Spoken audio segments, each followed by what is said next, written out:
Queridos irmãos, queridas irmãs, então, primeiramente, nós queremos agradecer as pessoas que nos permitiram celebrar a missa hoje aqui. Então, nós estamos muito contentes de estarmos hoje aqui em Fátima para celebrarmos esta Santa Missa desse domingo, que é chamado da 60ª. Então, quer dizer que nós estamos nessa preparação para chegarmos até a Páscoa. Então, nós passamos por esses domingos que vão depois nos dar a possibilidade de chegarmos até a recepção das cinzas. Então, quer dizer que as cinzas representam o sinal da nossa fragilidade, da nossa penitência. Então, por isso que a igreja nos convida a entrar no jejum da quaresma com a cinza. E depois, dentro ainda da preparação para a Páscoa, termina-se a quaresma e vem o tempo da paixão. Então é importante as pessoas perceberem isso, porque a preparação tem 3 níveis. E hoje em dia eles cortaram tanto essa preparação anterior desses 3 domingos e também aboliram da liturgia o tempo da paixão. Quer dizer que fica só a quaresma. Por quê? Porque a princípio a mensagem seria assim: não, nós vamos simplesmente pensar na purificação dos nossos pecados e vamos nos preparar para a Páscoa. Entretanto, nem isso se faz mais. Porque o pretexto era de resumir, você vai abolindo as coisas que os próprios apóstolos mandaram fazer. E depois dizem assim, não, agora é para ser mais simples.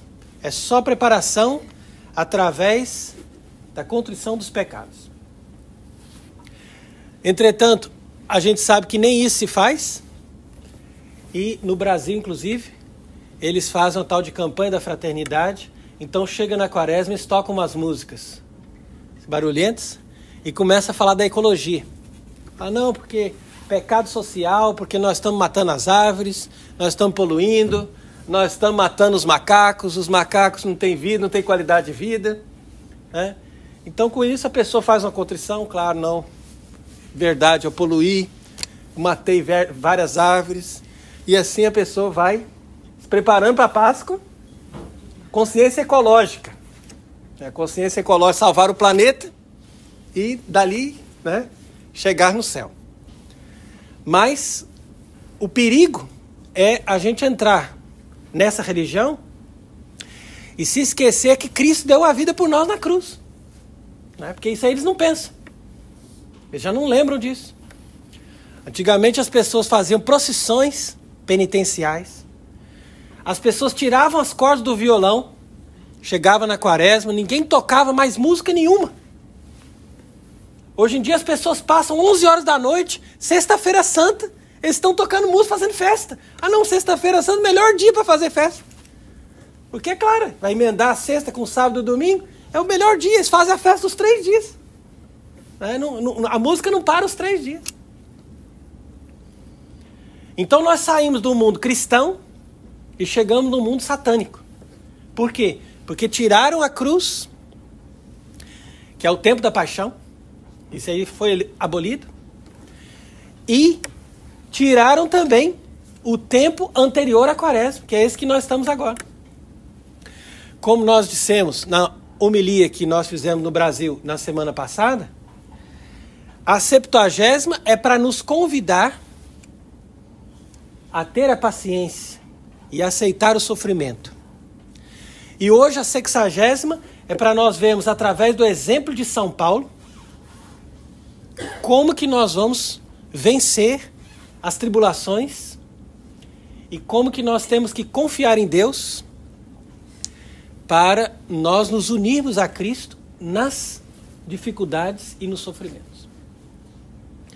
Então daí a gente vê a importância desse tempo. Porque se a pessoa não tem isso, a pessoa fica vazia. E se ela fica vazia, é claro que quem vai ocupar é o demônio. E ele vai ocupar como? Através dos prazeres, diversões, dissipações, todas as enganações possíveis, para fazer com que as pessoas digam, olha, a minha vida só tem sentido aqui, ó, tem que ter dinheiro e tem que gastar nessas porcarias todas para eu poder consumir o máximo possível e aproveitar o tempo com essas coisas idiotas até que eu tenha possibilidade de chegar, né, no paraíso. Porque eles dizem que quanto mais você aproveita bem a vida e quanto mais você vive uma vida confortável, melhor será o paraíso. Né? As pessoas hoje em dia têm essa mensagem. Sendo que é o contrário. A pessoa, se salvar, vai com certeza sofrer tudo aquilo no purgatório. Então por isso que você vê que São Paulo, ele não estava ali de brincadeira. Ele estava ali para sofrer. Desde que ele aceitou pregar Jesus Cristo, então ele passou por tudo isso. E ele foi passando essas tribulações e sofrimentos, como ele diz aqui, olha.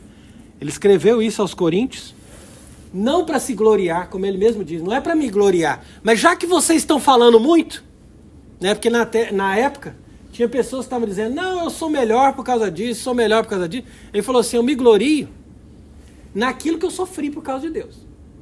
Porque eles estão dizendo ali, ó, porque eu sou israelita. Ele fala, eu também sou. Porque eu sou filho de Abraão. Ele diz, eu também sou. E isso entre os cristãos. Isso aqui não são judeus, não. São cristãos querendo tirar vantagem em cima dos outros. E dizer, não, eu sou uma estirpe mais elevada do que a sua.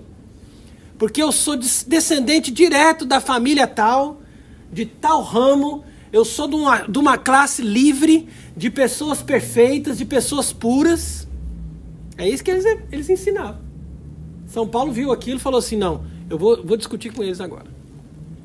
E isso eles estavam lá falando para os coríntios, que eram gregos, né, que tinham se convertido a Cristo, mas eles estavam na intenção reta da fé.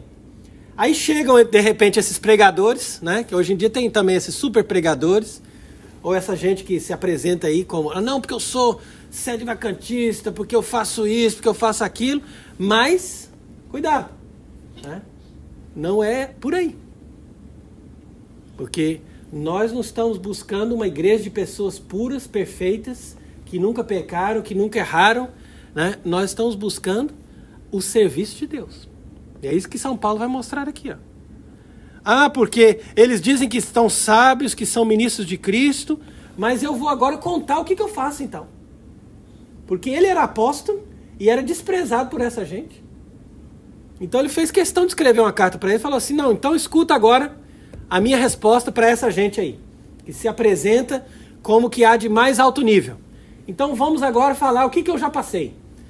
Vários cárceres, fiquei muitas vezes em perigos, várias vezes fui flagelado, passei todo tipo de adversidade, de fome, de vigílias, jejuns, frio, nudez, imagina, até sofreu naufrágio, perseguições.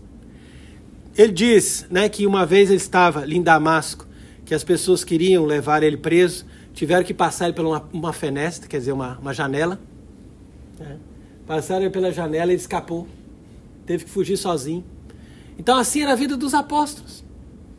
Quer dizer que hoje em dia as pessoas, você vê, de maneira geral, estão buscando uma igreja de gente gloriosa, de gente de alto nível, de todo o conforto, de toda a beleza, de toda a glória, sendo que Cristo, que é o nosso Senhor, estava na cruz. E quando ele estava na cruz, estava sendo zombado, ridicularizado, humilhado. E as pessoas zombavam dele. Enquanto que hoje em dia, que tudo está ali, né, glorioso, as pessoas não vão pela fé. Elas vão por uma religião de status. E essa religião de status que a gente sempre está dizendo ali, o jansenismo, né, uma religião de elite, é o contrário da religião de Cristo. Por isso que São Paulo vai dizer, se eu for me gloriar, eu me glorie na cruz de Cristo. Porque se eu tiver alguma coisa para dizer, ó, sou melhor que você, é no sofrimento que eu passei mais que você. Mas fora disso, ninguém pode se gloriar diante do outro. Porque se a gente tem uma coisa para apresentar para Deus de bom, é aquilo que a gente sofre por causa de Deus e da palavra de Deus. Então, por isso, quando ele começou a sofrer ali, que Deus permitiu que um anjo de Satanás viesse todo dia causar dores no corpo dele, ele pediu a Deus para afastar aquelas dores, e Deus falou, fica assim porque basta-te a minha graça. E ele sabia que aquele era espiritual, que vinha aquele demônio para poder atacar ele e trazer dor no corpo dele. Que fala que eram como os espinhos que ficavam ali perfurando ele. E ele dizia, não, eu vou pedir a Deus. Diz que ele rogou a Deus 3 vezes. E Deus falou, não, fica tranquilo, basta-te a minha graça, porque isso é necessário para você manter a humildade, para você manter a dependência de mim. Então é assim que a gente aprende hoje a viver a vida cristã. A vida cristã não é uma vida moralista. Ou seja, a vida daquelas pessoas que acham que elas vão ser mais perfeitas. Inclusive tinha um padre que me contou também que lá onde ele atende, tem pessoas que se confessam toda semana, ou se confessam às vezes 3 vezes por semana. Imagina? E assim, detalhes. Não, eu fiz tantas vezes isso porque eu olhei para o lado, porque eu fiz aquilo. Quer dizer, eu falei para ele, disse, o que eu faço com essa pessoa? Eu disse para ele, você tem que mostrar para essa pessoa que ela está na religião errada. Não é assim não. Se tem motivo, tudo bem. Mas aquela pessoa escrupulosa, que vive ali, não, porque agora eu tenho que confessar de novo, porque eu olhei para o lado. Ou então porque eu fiz isso, ou eu pensei aquilo. Quer dizer, cuidado. Porque você está entrando numa religião escrupulosa, vivendo um foco moralista. Quando que você deveria, ao invés de focar em si mesmo, focar em Deus. E aí, imediatamente, você vai perceber o que é realmente pecado que ofendeu a Deus e o que é um exagero em torno desse orgulho da pessoa querer dizer que ela é perfeita, imaculada, que ela não pode ficar com uma mancha pequena, porque aquela manchinha ali vai torná-la menos perfeita em relação aos outros. Isso aí é uma doença. Isso não é a religião católica. Então, quando Nosso Senhor fala da religião católica, ele diz aqui no Evangelho, saiu o semeador a semear. Então isso é a religião católica, quer dizer que é Deus que faz. Ele que vai saindo semeando. A nossa parte é receber a semente. Tá vendo? Então a semente, como ele mesmo explica, é a palavra de Deus. Tá vendo? E essa palavra de Deus tem que ter raiz. Porque se ela não tiver raiz, ela não se desenvolve. E o próprio Jesus explicou aqui, para nós no Evangelho. Aqueles que caem sobre a pedra, né? O que quer dizer isso? São aqueles, a semente cai ali sobre a pedra, são as pessoas que ouvem a palavra de Deus com muita alegria, mas depois a pessoa abandona, não persevera. Por quê? Porque a pessoa não tem essa capacidade de perseverar nas coisas difíceis. Quando ela vê uma dificuldade, ela abandona. Ela desanima. Por quê? Porque ela fala assim, mas eu não vou conseguir. Eu não vou conseguir. Então, é melhor ficar de fora. E é justamente o contrário. Quando você vê que a coisa está difícil, é a hora de você abandonar em Deus e pedir. Ao invés de você desanimar e achar que você não pode nada, você tem que confiar em Deus e rezar. Porque na oração, Deus te dá a força proporcional àquilo que você tem que enfrentar. Se você tem que enfrentar uma coisa muito difícil, Deus te dá a força para aquela coisa difícil. Nunca vai faltar a graça necessária para você enfrentar aquilo. Mas a pessoa tem que pedir, porque se ela não pedir, ela acha que veio dela. Ah, não, a força veio de mim. Mas se você pede na oração, o que vai acontecer? Deus vai mostrar, ó, agora então eu vou te dar uma força que você vê que você não tem, mas Deus vai te dar. Isso que aconteceu com São Paulo. Por que São Paulo conseguiu e por que os outros apóstolos, eles venceram e conseguiram levar essa batalha pela igreja num tempo tão difícil, onde eles foram tão perseguidos, tão ridicularizados, tão humilhados, mas eles tinham força. E a força também que Deus é cada dia. Ele não dá força para semana que vem. Se você rezar assim, Deus me ajuda na semana que vem, ele fala assim, então na semana que vem você me pede. Não é hoje. Mas peraí, falta 7 dias. Então, daqui a 7 dias, você reza. Ou no máximo no dia anterior, ó, amanhã, né? Mas não é daqui a 7 dias ou daqui a 1 ano. Percebe? Por que você está preocupado daqui a 1 ano, se você não sabe se você vai viver nem 6 meses? Então, essa oração é perdida. A pessoa pode ter certeza que essa oração é perdida. Por isso que Jesus diz também, aqueles que recebem a palavra, olha, que vem ali e que cai pelo caminho, significa aquelas pessoas que começam a se entusiasmar pelas coisas de Deus, mas que só busca as coisas externas. E vem o diabo, né, e os passarinhos ali que comem a semente. Então o diabo, ele come a palavra de Deus. Por quê? Porque ele faz a pessoa pensar em outras preocupações que não são necessárias. Então são as preocupações da vida. Você fala assim, mas eu não pequei, por que Deus me abandonou? Tem gente que fala isso. Não, mas por que Deus me abandonou, padre? Eu não pequei. Não, tudo bem, você não pecou. Mas antes tivesse pecado. Porque se você tivesse pecado, pelo menos você tinha visto a sua necessidade de Deus. Agora, no que você preocupa e vive uma vida totalmente afastada de Deus, teve um que me falou outro dia assim, não, sabe o que eu vou ter que fazer? Eu vou ter que trabalhar no domingo. Porque eu tenho a impressão que vai faltar dinheiro. Tenho a impressão que vai faltar dinheiro, eu já estou prevendo. Vai faltar o dinheiro, então eu tenho que começar a trabalhar no domingo. Falei, não. Aí você está perdido. Por quê? Porque é nisso que o diabo vai roubar o pouco que você tem. É sério, tudo aqui, ó, Jesus explicou tudo isso na parábola. Depois diz ali, que aquele que cai em terra boa, né? No caso, a semente cai numa terra boa, por quê? Porque a terra boa é o coração que aceita, que recebe a palavra de Deus. Fala assim, ó, Deus falou isso, então quer dizer que é assim. Eu acredito. E vai ser assim. Deus vai me ajudar. Pronto. Então por isso que diz, ele vai dar fruto na paciência. Então percebe bem o significado da palavra paciência, que a gente estava explicando ontem, né? Que no latim é diferente do português.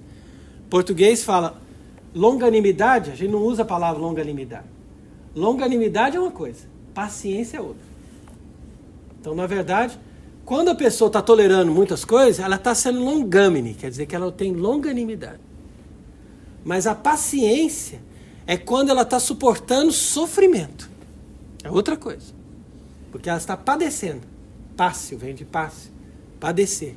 Então, o sofrimento, o padecimento é que leva até a paciência. Então, por isso que nós estamos dizendo que esse tempo agora, 70ª, 60ª, 50ª, é para formar as pessoas, formar as almas na paciência, ou seja, na capacidade de sofrer e agradecer a Deus. Então é isso aí que nos leva até a Quaresma, porque primeiro você tem que ter isso, depois você entra na purificação dos pecados. E depois que entrou na purificação dos pecados, que vem da Quaresma, aí você entra no tempo da paixão, que é o quê? A união com Cristo. Aí não é você que está sofrendo, é Cristo que está sofrendo, mas você está unido a Ele. Não é na sexta-feira santa que a gente vai pensar no sofrimento de Cristo, mas é durante o tempo da paixão, para chegar ali, no dia do Tríduo Pascal, e que você vai entrar na paixão, porque você já está com o coração preparado. Então, assim como uma terra tem necessidade de ser preparada, porque se você não prepara aquela terra, você não pode plantar nada ali. assim também o nosso coração tem que ser preparado. E não adianta a pessoa chegar na missa de domingo e falar assim, não, estou aqui cumprindo meu preceito, estou aqui obedecendo ao mandamento de Deus. Mas ela não preparou a terra. Palavra não faz efeito. Coração não recebe a semente. Não adianta nada. Você tem que preparar desde a segunda. A segunda você já vai arando a terra. Aí depois na terça você tem um sofrimento. Aí você prepara aquilo ali também. Fala assim, não, esse sofrimento foi importante. Eu aprendi com isso. Deixa eu aceitar essa humilhação. Ao invés de eu agredir a pessoa, eu vou suportar isso. E vai passando. E vem a quarta, vem a quinta, vem a sexta. Todos os dias vão levando as pessoas a essa capacidade de desenvolver a paciência. Quando chega no domingo, aí você está diante de Deus. Mas está também na ressurreição. Por quê? Porque a ressurreição é a vitória contra o nosso próprio egoísmo. E o nosso próprio egoísmo que bloqueia a paciência. Então quando você fala assim, não, agora eu não aguento mais, é porque o egoísmo seu ali falou assim, não, é eu que vou mandar agora. E quando você fala, egoísmo, espera um pouco mais, vamos levar um pouco mais tempo a paciência, depois se você não aguentar, você me avisa. E aí você vai enrolando o egoísmo, entendeu? E vai falando para ele, cada dia, não, mas espera um pouco, egoísmo, pode ser que a paciência vai vencer. Vamos deixar a paciência mais um dia, dá um tempo para a paciência. E você vence assim. Então, Deus, que é fiel, que não nos abandona nas nossas tribulações e provações de cada dia, e que nunca deixou de dar auxílio para aqueles que pedem e para aqueles que confiam, Ele mesmo vai nos socorrer em nossas aflições, nossas dificuldades, e através também do auxílio da Mãe de Deus, Nossa Senhora, nós vencemos o demônio, vencemos o pecado, vencemos a carne, vencemos o egoísmo e damos a volta por cima. Não porque nós somos uma elite de gente de alto nível, mas porque nós somos, como pecadores, discípulos e receptáculos da graça que Deus comunica para nós através do seu Espírito Santo. Que Ele seja bendito para sempre. Amém.